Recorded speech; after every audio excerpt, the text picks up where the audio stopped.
In 1993, Joanne Rowling was a 28-year-old single mother living in a tiny flat in Edinburgh, Scotland, so poor that she qualified for government welfare.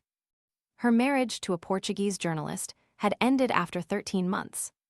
She had fled to Scotland with her infant daughter Jessica and a suitcase containing 3 chapters of a novel about a boy wizard. She was diagnosed with clinical depression so severe that she contemplated suicide, later saying that she saw no reason to continue living.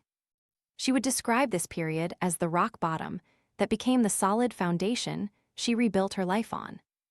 Rowling wrote in cafes while her daughter slept in a stroller beside her, not because she found cafes romantic, but because walking the baby was the only reliable way to get Jessica to nap, and the cafe was warm when her flat was cold. She typed the manuscript on an old manual typewriter, and when it was finished, she could not afford to photocopy it, so she retyped the entire thing by hand to create a second copy.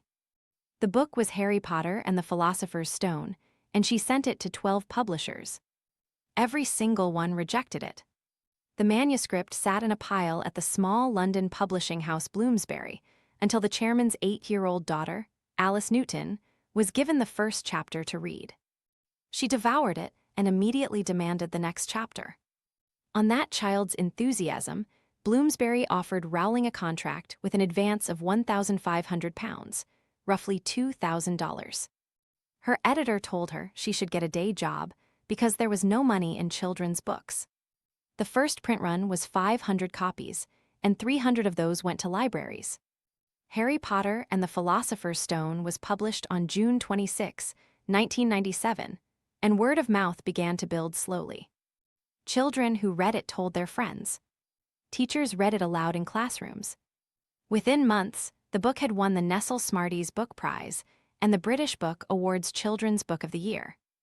American rights were sold at auction for over $100,000, an unheard-of sum for a debut children's novel.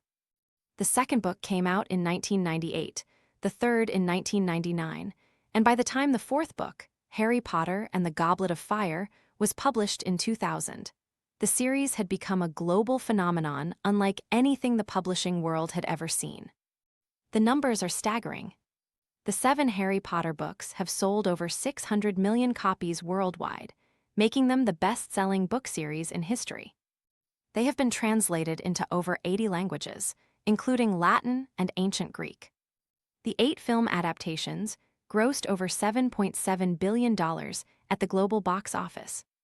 The franchise spawned theme parks, a West End play, video games, and a merchandise empire worth tens of billions.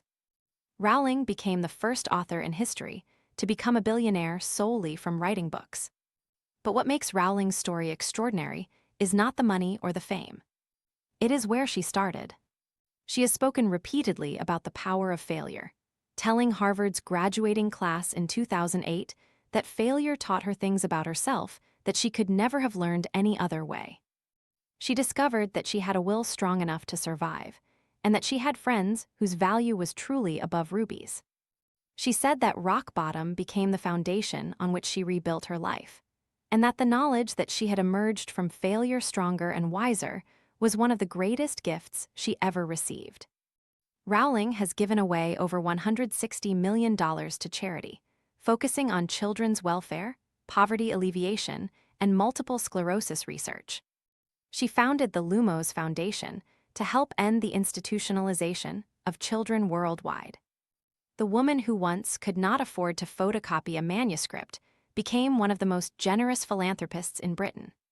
Her journey from a welfare flat in Edinburgh to the most successful author alive is a testament to the truth that the stories we tell ourselves about our own limitations are often the only things standing between us and the life we are capable of building.